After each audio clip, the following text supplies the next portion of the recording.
Hi beautiful souls, it's Tan back here on this Astrology, Human Design and GK's channel.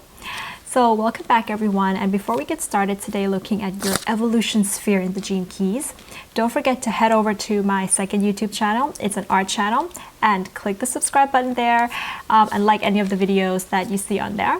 So see you guys there as well. And also I currently have now an online Etsy shop, so if you like art and you're interested in the Gene Keys, I've made a set of Gene Key fairy arts and they're still coming along, and you can get prints of any of them on my online Etsy shop there as well. So head over and check it out. Alright, so let's get started. Today we're going to be looking at your evolution sphere in the Gene Keys.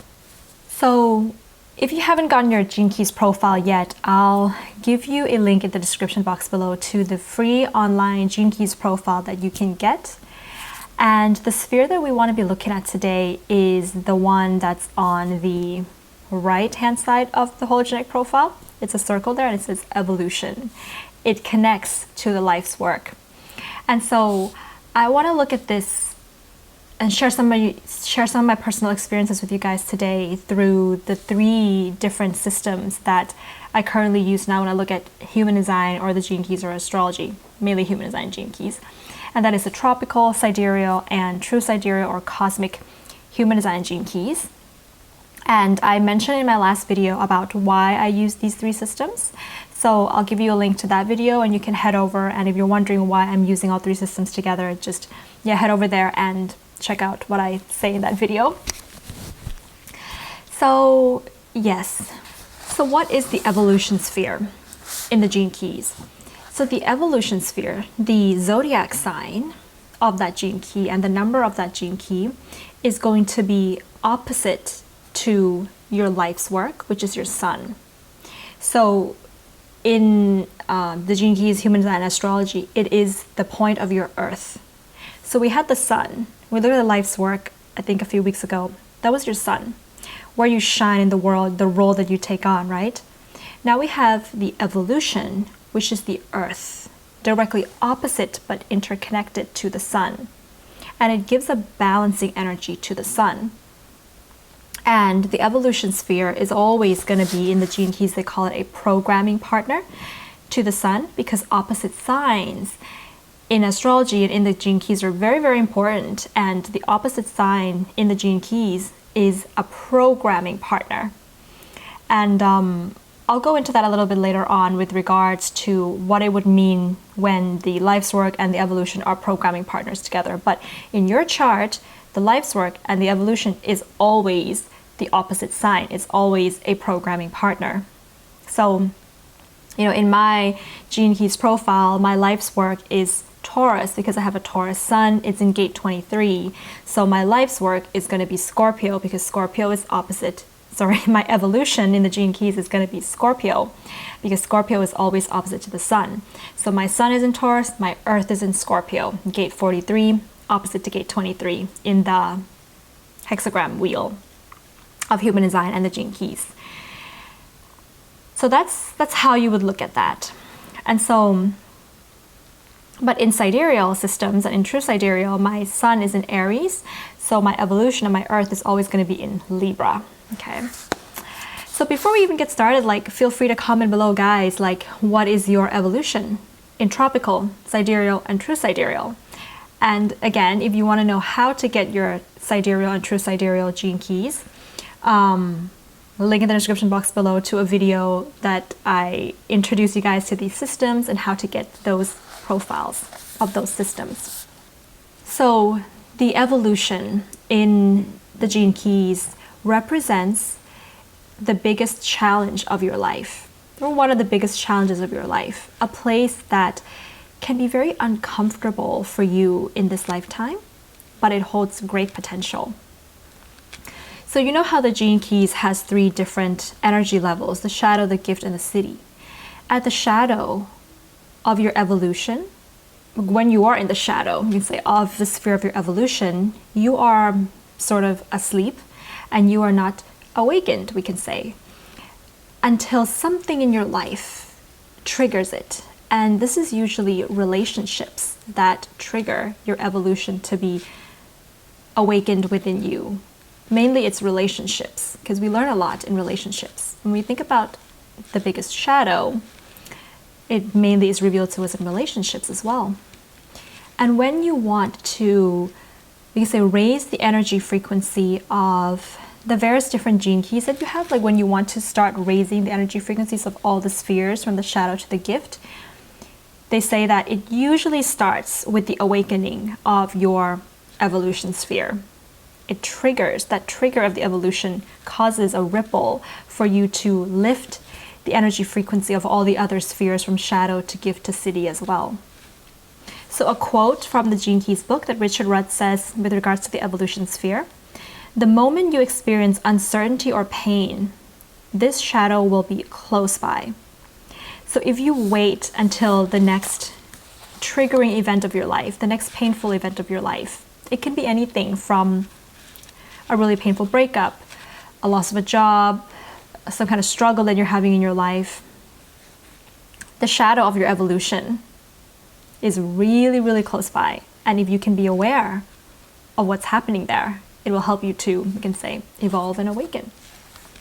The gift frequency of your evolution sphere is what happens to you when you take the shadow and the discomfort of being in that shadow and you grow from it. You appreciate a little bit of that challenge. You take it on and you grow from it. You can reach the gift of your evolution sphere. And when you do the work and you get to the gift of your evolution sphere, this is a quality or a trait within you that is very special. It holds great potential that makes you different or sets you apart or gives you a certain specialness from other people. It's a really great thing that you can contribute to the world as well, because it feeds into your life's work. It actually, the evolution sphere makes your life's work deeper, and we can say without the evolution sphere, your life's work remains incomplete, or it's just one side of the coin, if that kind of made sense. And when you get in touch with the gift of your evolution, it helps to ground you in your physical body. When you can get to the gift of your evolution, it lets you know, or it determines the strength of your spirit and the ability to take on a particular challenge with love for yourself. And the siddhi of your evolution is the point of your expression as they say, an enlightened human being, as a person who has reached enlightenment in a certain way. The siddhi of your evolution tends to show up, we can say, at very key moments of your life, at very important moments of your life when you are, what I've noticed is that when you're like pushed to the edge, or when you think there's no way out of this dark tunnel, there's, especially if, astrologically speaking, if you're going through like a Pluto transit, for example, this is when your evolution sphere, the siddhi of your evolution, is about to be birthed.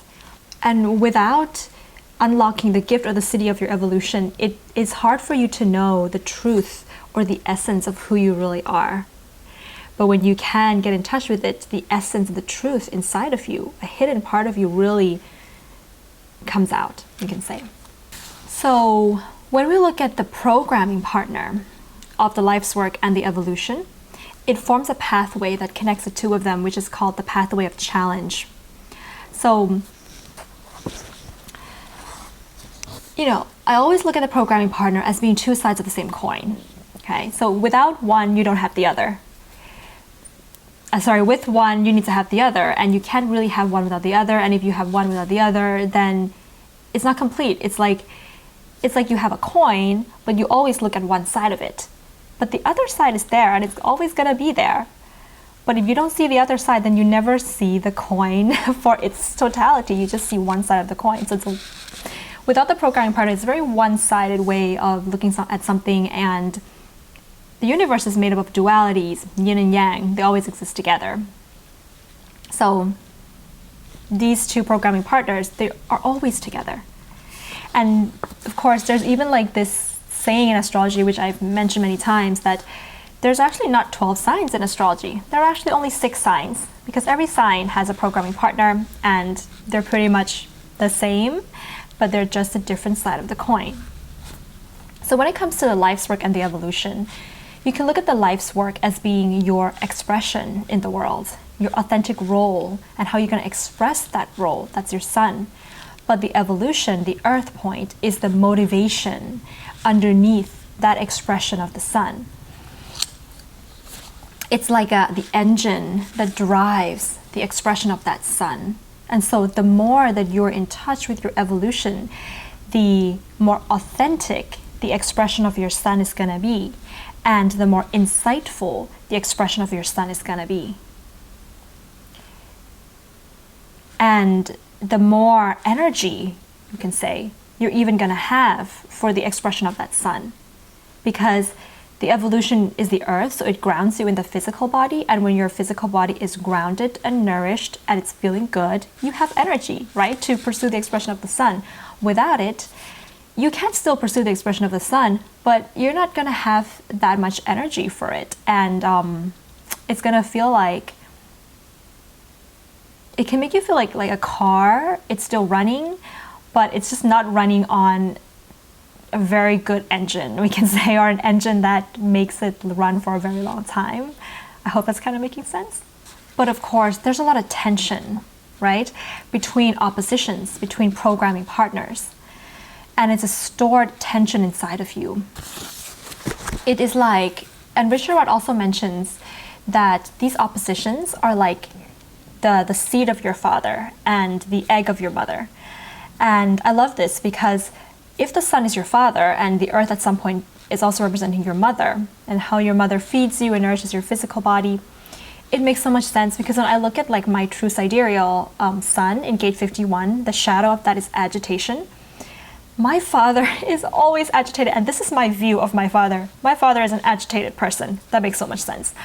And I've always had this view of him since I was very young. And my mother, her, it would be gate 57 in the evolution, in the earth, and the shadow of that is unease. And that is my perception of my mother. She's always uneasy. She always has this unease inside her body, but she doesn't really do anything about it. And so it would make total sense that that would be, one would be sort of the seed, the sperm, and the other would be the egg.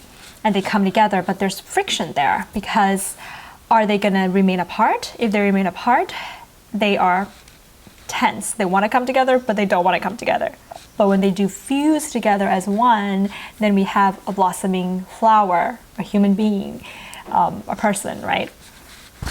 So once you work through this pathway of challenge, once you unlock your evolution, because the life's work is very easy to gain consciousness over, to unlock, but the evolution is a little bit more harder and more intense. But once you unlock that evolution, then you release the tension, because now the egg is ready to be fertilized, to have the sperm come in and be fertilized. But you know, when you don't unlock it, then we have that seed or that sperm that's just kind of going around and trying to shine in the world and trying to procreate. But it doesn't have anything solid to support it, to hold it, to give it fuel, to give it drive, and to give it energy. Because that is what the evolution or the earth point does. So I hope that's, I know it's a bit of a weird analogy, but I hope it kind of made sense. So I want to share with you guys a little bit about my own personal experience, and then give you guys the mantra for your evolution. So I would look at my evolution as being tropical 43 line 1, sidereal 32 line 5, and true sidereal or cosmic 57 line 3. Like, I've been observing and noticing people who have the same life's work and evolution as me, you know, 2343, or at least they have that in their incarnation cross, the 2343. And I've observed something quite interesting, that when people are more dominant in their 23, if any of you guys have the 4323, then just like comment below and let me know if you have observed a similar theme.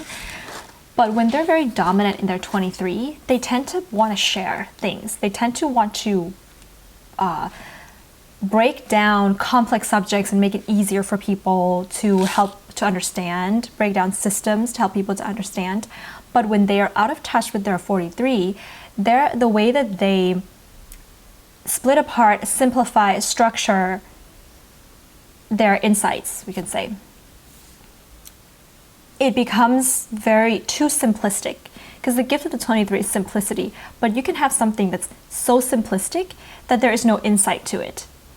And that's what sometimes like what I see with the 23 without the 43 is, or without the awakening of the 43 is, you're sharing some insights, you're sharing something that you know, but it's lacking the juice or the essence. So it causes a misunderstanding to happen between people, especially if people take on your explanation of things and they really believe in what you say, right?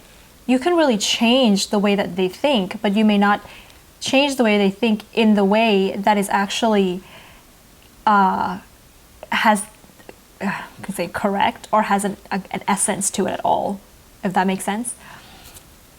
And what I've noticed with people who are more dominant in the 43 without the 23, I've noticed that they have a lot of insights. They have a lot of knowing inside of them, but they run away when they have to share it. They don't want to share it. They're so scared. Like they're so afraid of speaking up, of sharing their ideas and of sharing the insights. They're so afraid of being different, of being rejected, of people, viewing them as weird. And so but yet they can't help, but they want to share. And sometimes when they share their insights, it's really hard to understand.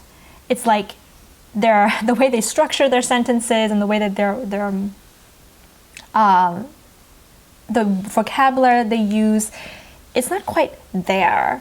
And they kind of like can go around and around. And, I would listen to them or read what they write. I would be like, so what do you actually mean after speaking for 15 minutes? What are you trying to say exactly? It would be kind of like that energy. So those are an observation that I have here with this programming partner. So yes, and a really fun exercise that I would maybe suggest or recommend that you guys can do with regards to your 3 evolution spheres is if you can take the Gene Keys words and like connect them together. I think that could be really fun.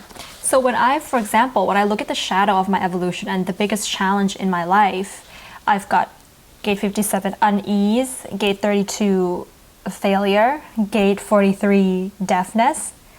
So the biggest challenge in my life here is when I put them together, it is really clicking a couple of things for me with regards to like me having a big fear of failure, and that fear of failure itself brings a lot of uneasiness into my body and makes me make decisions in my life that might actually be very uncomfortable, uneasy actually in my physical body, because I really fear the failure. And I don't even listen, so I'm deaf. I don't even listen to the people around me when they give me good advice. And I also don't listen to my own inner voice when it comes to how I can make certain changes that are going to be better for me or where I should be going in my life, because I am too deaf to the uneasiness of my body when it comes to the fears of failure. And I can give you guys an example of a relationship that I have been in where it was an abusive relationship and my body was very uneasy in that relationship, but I stayed in it because I really feared failure, which is like a breakup with regards to maybe my family. Gate 32 is the gate of like the tribe. They would view breakups as failure, and the more breakups or sometimes it's even divorce, it would be considered a failure. And so I stayed in that relationship because I didn't want it to fail or to have a breakup, even though my body was uneasy because I was not safe in that abusive relationship. And my body is just always on, uneasy. But yet I didn't listen to the uneasiness of my body or to my inner voice that says that I should not be in this particular relationship, until one day, I think it was just like a very key moment of awakening I think astrology and synastry compatibility and composite charts awakened me to this and gave me the city of 57, clarity, epiphany of gate 43, veneration of gate 32. And veneration is about respect. And so respect is always a key theme in my relationships. And I was not respected in that relationship. That's why there was abuse. And so now it's very clear to me after that relationship, when I am not respected, my intuition is on. It will be very clear at gate 57. My body feels it. My intuition feels it. I hear it very clearly with regards to the insights and the epiphanies that I have. And it's amazing how, like, gate 57, like, when your body is off, guys, when your intuition is off, when your body is off, it's just off. You know, it's just like, you can be doing so many things in your life and you're asleep. And then one day you wake up and you can never go back to sleep again. And it's so clear people's motivations that are coming to you. I mean, you can learn so much from that past experience. So, yeah. All right, so I'm gonna give you guys the mantra that I have created for let's start with the city of your evolution first. So if you guys want to share this mantra, you want to fill in the blank spaces and then write them in the comments below, I would love to read it. So the mantra for the city of your evolution. When I most need it, at key moments of my life, the city of your evolution will reveal itself to me, enlightening me and showing me the path out of challenging times. So for me, when I most need it at key moments of my life, my clarity, veneration, epiphany will reveal itself to me, enlightening me and showing me the path out of challenging times. The gift of your evolution. A special quality that sets me apart from others is you fill in the blank with the gift of your evolution. This quality keeps me strong and grounded in my body and shows me my biggest growth. So for me, I would say a special quality that sets me apart from others is my insight, preservation, intuition. This quality keeps me strong and grounded in my body and shows me my biggest growth. Especially intuition. Yeah. The shadow. When I experience the toughest challenges in life, the shadow of your evolution is close by. The shadow of your evolution is the biggest discomfort when my potential is asleep, but it also has the power to awaken me. So I would say for myself, when I experience the toughest challenges in life, deafness, failure, and unease is close by. Deafness, failure, and unease is the biggest discomfort when my potential is asleep, but it also has the power to awaken me. So that's it, beautiful souls. Let me know how this video resonates with you, how the mantras and the different words in the gene keys resonate with you. And yeah, if you're interested in contacting me for readings or interested in my art, then just visit my website or my Etsy shop. All the links in the description box below, and my second YouTube channel. Don't forget to subscribe there. So yeah, sending everybody a beautiful start of your fall season. It's October, so yeah, have a beautiful day, beautiful souls. Bye.